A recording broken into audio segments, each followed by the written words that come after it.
আসসালামু আলাইকুম রহমতুল্লাহি বারাকাতু। হ্যালো বন্ধুরা, রুহুল আমিন বলছি। কেমন আছেন সবাই? আসলে আজকের এই ভিডিওটা দ্বিতীয় ভিডিও আমার দইয়ের ব্যাপার নিয়ে, ঠিক আছে? তো ওই দিন বুধবার বাতাকান্দি বাজার থেকে একটা বগুড়ার দই নিয়ে আসছিলাম। তো বগুড়ার দইটা মানে এমন ফালতু হয়েছে, মানে বলার বাইরে। তো যার কারণে সবাই একটু আমি সাজেশন দিছিলাম যে আপনারা যারা হকার থেকে এই বগুড়ার দই কিনবেন তারা অবশ্যই একটু সাবধান হয়ে কিনবেন, কারণ এগুলা আসলে বগুড়ার দই না। তো ওই বগুড়ার যে দইটা নিয়ে আসছিলাম, নামে বগুড়ার দই, তো সেটার যে হাঁড়িটা আছে ছোট পাতিলা মাটির, তো এটার মধ্যে আবার আমরা আজকে বাসায় গাভীর দুধ কিনা বাসায় তৈরি করছি। তো এখন চেক করব আপনাদেরকে সামনে নিয়ে যে বগুড়ার দইটা কি যারা বাটপাড়ি কইরা বিক্রি করছে তাদেরটা ভালো না আমাদেরটা ভালো। এটা আমরা বাসায় বানাইছি।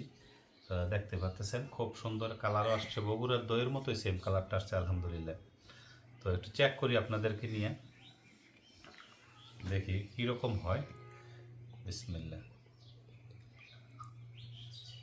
মাশাআল্লাহ, খুব সুন্দর হয়েছে। দেখেন ওইদিনকে বগুড়ার দই দেখাইছিলাম যে পয়রা জায়গা, দেখেন এটা কত স্ট্রং হয়েছে। হ্যাঁ, একেবারে স্বর, একটা ভাষাভাষী স্বর। এইটা যদিও এরা লোকেরা যদি বলতো যে বগুড়ার দই, তাইলে মনের একটু বোঝ দিতাম যে না, এটা বগুড়ার দই হইতে পারে। মিষ্টিটা কীরকম হয়েছে জানি না, খাই নাই, এখন খাবো।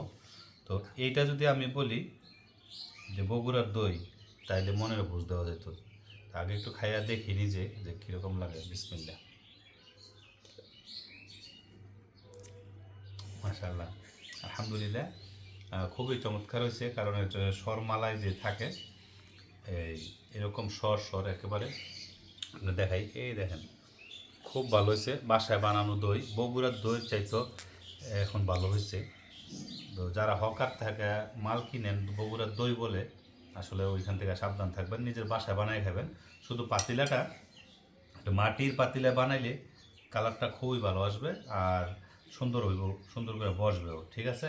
তো ধন্যবাদ সবাইকে। আর বাসায় বানাই খাইবেন, রাস্তা হকার থেকে বগুড়ার দই খাওয়ার দরকার নাই, ঠিক আছে? তো আজকের মতো এখানে বিদায় নিলাম। আল্লাহ হাফেজ।